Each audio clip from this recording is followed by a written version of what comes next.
कासगंज गांव में एक क्रूर और लालची मुखिया रहता था। उसका नाम चतुर सिंह था, जिसके क्रूर स्वभाव की वजह से गांव के सभी लोग परेशान थे। गुड्डू की पत्नी विमला गर्भ से थी। विमला अपने पति से गांव के मुखिया के बारे में बात कर रही थी। आखिर कब तक हम सभी गांव वासी इस मुखिया का अपमान झेलते रहेंगे? क्यों, क्या हुआ? अब क्या किया मुखिया ने? कल गांव के कुछ बुजुर्ग व्यक्ति गांव की समस्या के बारे में मुखिया से बात करने के लिए उसके घर गए थे, मगर मुखिया ने उन सबको अपमानित करके अपने घर से भगा दिया। सारा गांव जानता है कि मुखिया किसी की इज्जत नहीं करता, फिर ये गांव वाले क्यों उसके पास मदद मांगने के लिए चले जाते हैं? मुखिया के पास नहीं जाएंगे तो फिर किसके पास जाएंगे? आखिर सब गांव वालों ने आपस में मिलकर ही उसे गांव का मुखिया चुना है। अरे किसी गांव वाले ने उसे गांव का मुखिया घोषित नहीं किया। हम सब जानते हैं कि वो मुखिया बेईमानी से बना है। सच तो यह है विमला कि गांव वालों ने डर कर उसे मुखिया बनाया है। कल लता ताई के बेटे सोमू की तबीयत अचानक खराब हो गई। वो बेचारी उसे अस्पताल तक भी नहीं ले जा पाई और उसने रास्ते में ही दम तोड़ दिया। आखिर कब तक गांव वाले ऐसे ही बेमौत मरते रहेंगे? हाँ, मुझे पता है, लेकिन विमला हम सब कर भी क्या सकते हैं? और वैसे तुम्हें इन गांव वालों की कब से इतनी चिंता होने लगी? क्योंकि मैं भी इसी गांव में रहती हूँ और हमारे लिए भी चिंता वाली बात है। कुछ महीनों बाद मेरी कोख से एक संतान जन्म लेने वाली है और हमारे गांव से शहर का रास्ता काफी लंबा पड़ता है। न तो यहाँ कोई बस आती है और न ही कोई ट्रेन, और बैलगाड़ी समय पर शहर नहीं पहुँचा पाती। विमला की बात सुनकर गुड्डू चिंतित स्वर में बोला, बात तो तुम सही कह रही हो विमला। इस बात पर तो मैंने ध्यान ही नहीं दिया कि कुछ महीनों बाद हमारे घर में एक नन्हा मेहमान आने वाला है। मैं तुम्हें पहले से अस्पताल में दाखिल भी नहीं करा सकता, क्योंकि मेरे पास इतने पैसे नहीं हैं। यही बात तो मैं आपको समझाना चाह रही हूँ कि आप गांव वालों के साथ मिलकर मुखिया पर दबाव बनाने की बात करें कि वो गांव के लिए सरकार से बात करे। हमारे गांव से लेकर शहर तक पक्की सड़क बने, ताकि गांव के लोगों को दूसरे गांव या शहर में जाने के लिए किसी समस्या का सामना न करना पड़े। तुम सही कहती हो विमला। मैं कल ही होशियार सिंह और बिलुआ से बात करता हूँ। इस गांव में सिर्फ वो दोनों ही हैं जिनसे मुखिया थोड़ा डरता है। अगले दिन गुड्डू ने गांव के एक पुराने पेड़ के नीचे कुछ गांव वालों को बुलाया। उनमें होशियार सिंह और बिलुआ भी थे। क्या बात है गुड्डू, आखिर तूने हम सबको यहाँ पर क्यों बुलाया है? सब कुछ ठीक तो है ना? होशियार सिंह, आखिर कब तक हम मुखिया के भरोसे बैठे रहेंगे? अगर मुखिया इस गांव के लिए कुछ नहीं करता तो हम सबका भी कर्तव्य है कि हम अपने तरीके से अपने गांव के विकास के बारे में सोचें। और तेरा दिमाग तो ठीक है गुड्डू, है? तू तो ऐसे बोल रहा है जैसे कि हम सब किसी बहुत बड़े सरकारी पद पर हो, हैं? और सरकारी अफसर सिर्फ हमारी ही बात सुनने के लिए बैठे हैं। कोशिश करने में क्या जाता है बिलुआ? साफ साफ बोल, तू आखिर कहना क्या चाहता है? होशियार सिंह, आप तो अच्छी तरह से जानते हैं कि हमारा गांव प्राकृतिक रूप से कितना सुंदर है, और इतना सुंदर गांव होने के बावजूद भी कोई टूरिस्ट हमारे गांव में भटकने तक नहीं आता। आखिर वो क्यों आएगा? क्योंकि हमारे गांव में ना ही अच्छी और पक्की सड़क है और ना ही कोई रेल की व्यवस्था, और इसी वजह से हमारे गांव के न जाने कितने लोगों को मुसीबत का सामना करना पड़ता है। और तो और कल लता ताई का इकलौता जवान बेटा सोमू भी इसी वजह से दुनिया छोड़कर चला गया। ये अचानक तेरे मन में गांव के प्रति इतना प्रेम कैसे उमड़ने लगा गुड्डू, है? ये कैसी बात है बिलुआ? क्या अपने गांव के प्रति प्रेम नहीं होना चाहिए? है, बिल्कुल होना चाहिए। क्यों नहीं होना चाहिए? मगर ये प्रेम तब कहाँ गया था जब मुखिया ने सुखिया चाचा को बुरी तरह से पीटा था, हैं? वो भी सिर्फ चंद पैसों के लिए। और सच तो ये है गुड्डू कि तू एक नंबर का मतलबी व्यक्ति है। हम सब जानते हैं कि तेरी पत्नी गर्भ से है और इसी वजह से तेरे मन में गांव के प्रति चिंता उमड़ रही है। तू चाहता है कि हम तेरे लिए गांव के मुखिया से झगड़ा मोल ले लें। अब तुम मेरी बात का गलत मतलब ले रहे हो बिलुआ। मैंने तुम्हें और होशियार सिंह को सिर्फ इसी वजह से यहाँ पर बुलाया था कि मुखिया सिर्फ तुम दोनों से ही थोड़ा डरता है, क्योंकि मुखिया के बाद तुम दोनों ही इस गांव में दबंग प्रवृत्ति के हो। अरे अगर दबंग प्रवृत्ति के हैं तो तू क्या चाहता है कि हम मुखिया से दुश्मनी मोल लेकर अपने बीवी और बच्चों को मुसीबत में डलवा दें? सही बोल रहे हैं गुड्डू। मुखिया नहीं चाहता कि यहाँ पर कोई सड़क बने या यहाँ पर कोई रेल की पटरी बने, क्योंकि अगर ऐसा होगा तो इससे बाहर के लोगों का गांव में आना जाना होगा और मुखिया अपनी मनमानी नहीं कर पाएगा। कुछ देर बाद बिलुआ और होशियार सिंह और सारे वहां से चले जाते हैं।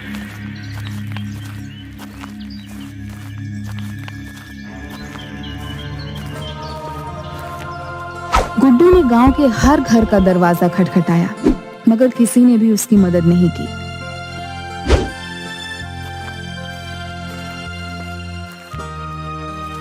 थक हार कर गुड्डू रमेश की चाय की दुकान पर बैठ गया।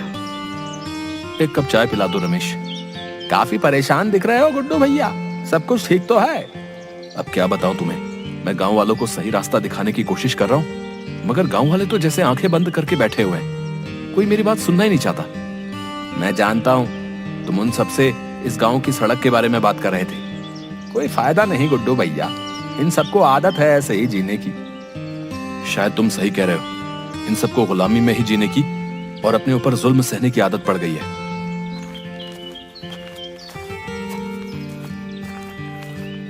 कुछ महीने ऐसे ही बीत गए। एक रात अचानक विमला के पेट में दर्द होने लगा। गुड्डू ने तुरंत अपनी बैलगाड़ी शहर की तरफ दौड़ा दी। विमला दर्द से तड़प रही थी। अचानक बैलगाड़ी का पहिया एक पत्थर के ऊपर चढ़ गया। बैलगाड़ी का संतुलन बिगड़ जाने की वजह से विमला झाड़ियों में गिर गई। विमला, कहीं तुम्हें चोट तो नहीं लगी? मुझे बहुत दर्द हो रहा है। अंधेरे की वजह से मुझे जमीन पर पड़ा हुआ पत्थर ने दिखा दिया। बैलगाड़ी का पहिया भी टूट गया है। क्या बैलगाड़ी का पहिया भी टूट गया? अब हम शहर कैसे पहुंचेंगे? मुझे नहीं लगता कि तुम मुझे अस्पताल में भर्ती करवा पाओगे। हिम्मत मत हारो विमला, कोई ना कोई समाधान निकल आएगा। तभी विमला दर्द से कराहने लगी। अचानक गुड्डू के कानों में ट्रेन की हॉर्न की आवाज टकराई।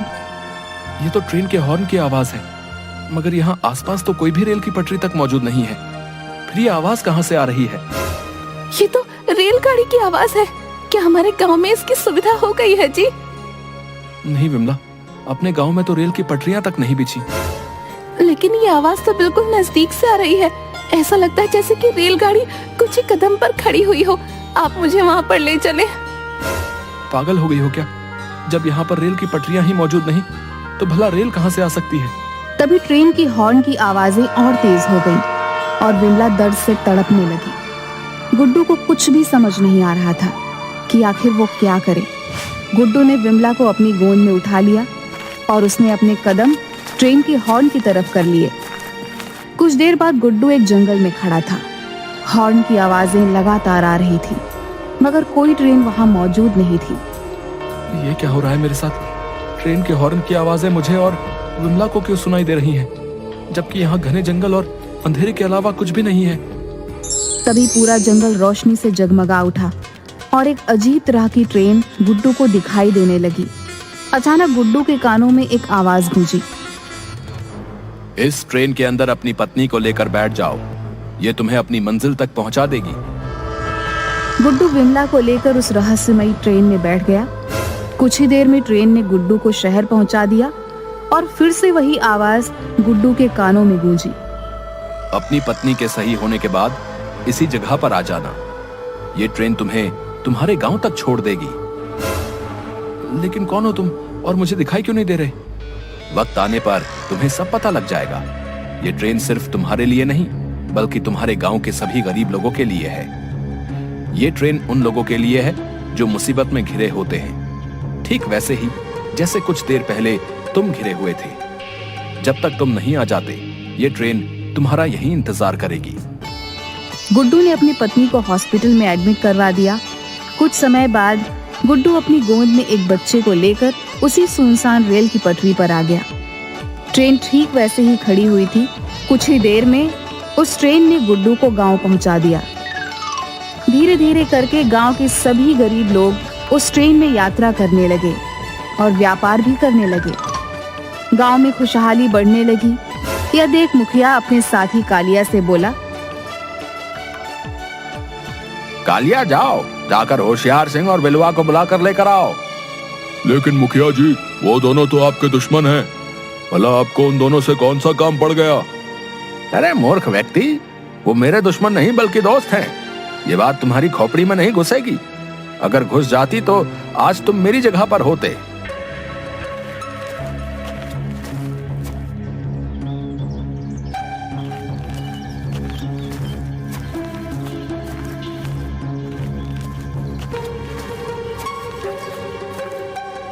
ये मैं क्या देख रहा हूँ? गांव में ना तो पक्की सड़क है और ना ही कोई रेल का साधन।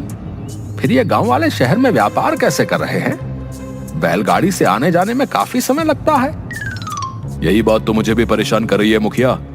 समझ में नहीं आता कि आखिर ये सब क्या हो रहा है। मैंने एक बात पर गौर किया है मुखिया जी, जब से गुड्डू शहर से लौटा है तब से ही गांव के लोगों का जीवन बदलने लगा है। हो ना हो, गुड्डू जरूर इस बारे में जरूर कुछ जानता होगा। अगर ऐसा ही रहा तो हम तीनों का सपना अधूरा रह जाएगा। मैंने आज तक कभी भी इस गांव में पक्की सड़क नहीं बनने दी, और जब भी कोई रेलवे मंत्रालय से यहाँ पर कोई आर्डर लेकर आया तो मैंने रिश्वत देकर उस पर कोर्ट से स्टे लगवा दिया। मैं सोचता था कि कुछ सालों बाद ये सारे गांव वाले गांव छोड़कर चले जाएंगे और मैं सारे गांव की जमीन पर कब्जा करके यहाँ पर एक 5 स्टार होटल बनवा लूंगा। लेकिन गांव वाले जिस हिसाब से तरक्की कर रहे हैं तो मुझे तो अब सब कुछ बहुत मुश्किल लग रहा है। ये क्या बोल रहे हैं आप? अगर ऐसा हुआ तो मैं और बिलवा बर्बाद हो जाएंगे। मैंने तो आपके भरोसे गांव की बहुत सी जमीन गिरवी भी रख दी है और लाखों रुपए एडवांस भी ले लिए हैं। और उन पैसों को तुम दोनों ने अपनी अय्याशी में खर्च भी कर दिया है। कभी सोचा है कि अगर गांव में ऐसे ही तरक्की का हाल रहा तो वो तुम्हें पैसे वापस लौटाने होंगे? जिन बिल्डरों से पैसा तुम एडवांस लेकर आए हो, कहां से दोगे उन्हें? आप चिंता मत करिए मुखिया जी, मुझे पता है कि मुझे इस बारे में कैसे पता करना है। अगले दिन बिलवा गांव वालों पर नजर रखने लगा।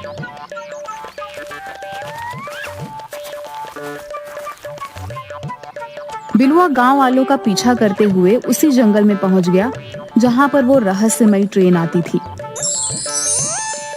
ट्रेन को आते देखकर बिलवा हैरत में पड़ गया और अपने आप से बोला, ये तो बड़ी रहस्यमयी और चमत्कारिक ट्रेन है। इसका मतलब यही ट्रेन इन सब लोगों की मदद कर रही है। मुझे ये बात मुखिया को जाकर तुरंत बतानी होगी।